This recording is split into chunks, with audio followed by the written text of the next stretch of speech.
In Missouri, the city of Jackson's continued growth in the early 20th century precipitated the need for a new high school. Linus Penzel, with the project nearly complete, would soon experience events that would test the resolve of his new construction company.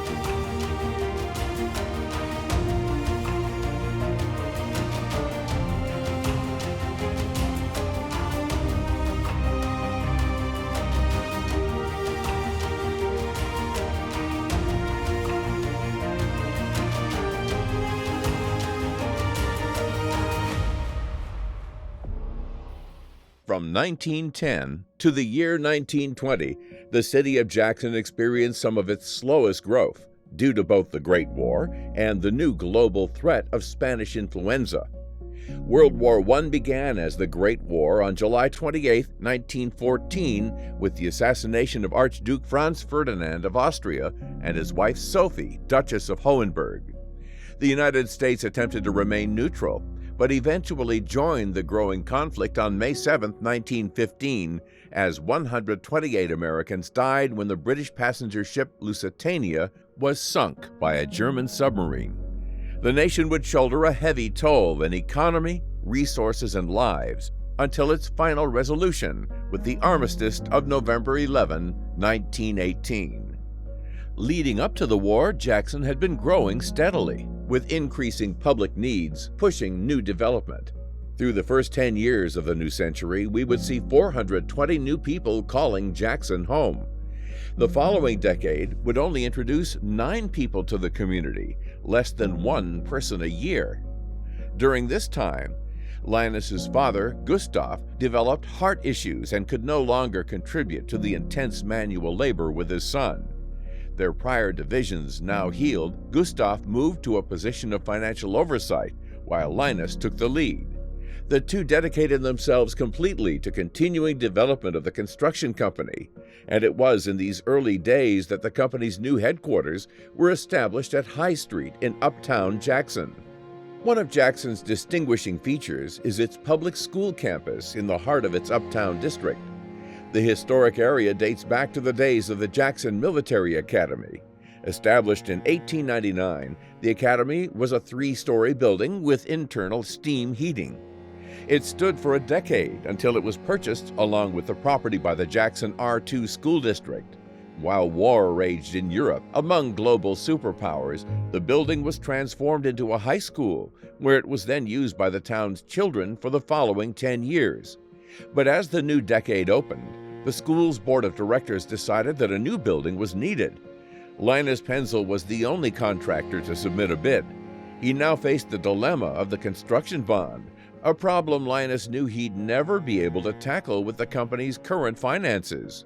It was Gustav who stepped in with a solution. Multiple pillars of the community would underwrite the bond.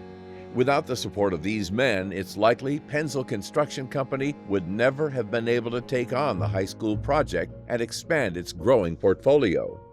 The board awarded the contract to the company for $45,858. However, at the time, this didn't include the auditorium, gymnasium, or the plumbing and heating. These were later added, increasing the budget to $66,000. Not long after, with construction fully underway, Linus ran into difficulties caused by post-war supply chain shortages and the Spanish influenza pandemic. In March of 1918, a new contagion was diagnosed in Haskell County, Kansas. With flu-like symptoms and often accompanied by bacterial pneumonia, the disease spread quickly, and the death toll began to rise worldwide. Outside of the United States, various reports of influenza-type illnesses were mounting since 1916. Historians note that soldier proximity and malnutrition during the war likely contributed to weakened immune systems, allowing the virus to spread as the soldiers returned home. With imprecise names such as the grip, the Purple Death, the misnomer Spanish flu was finally adopted by the press because Spain was largely neutral during the war and its press uncensored. Worldwide, up to 100 million perished. By 1920, the virus evolved into a much less deadly pathogen similar to the regular flu, but the damage had been done.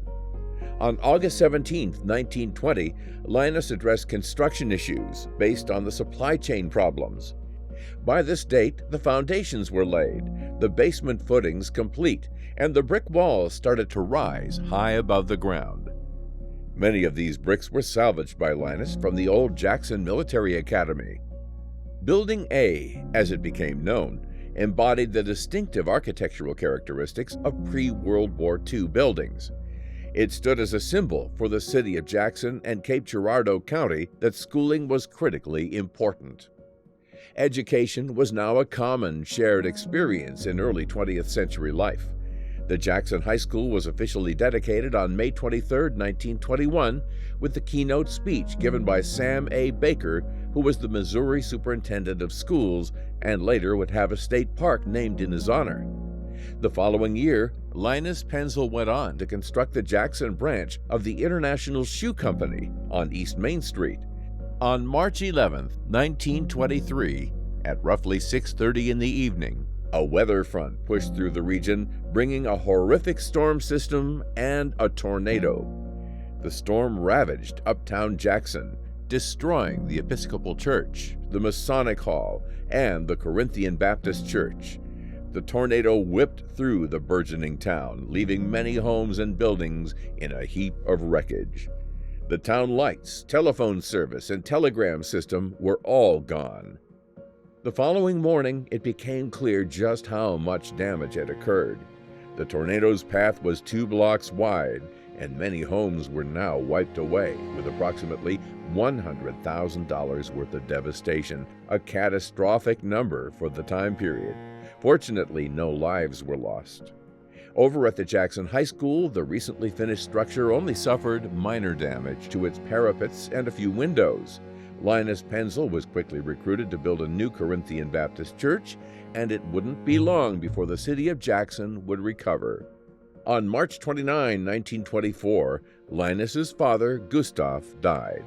At 68 years of age, Gustav passed as one of Jackson's most influential citizens, dying at his home at 7:30 in the evening.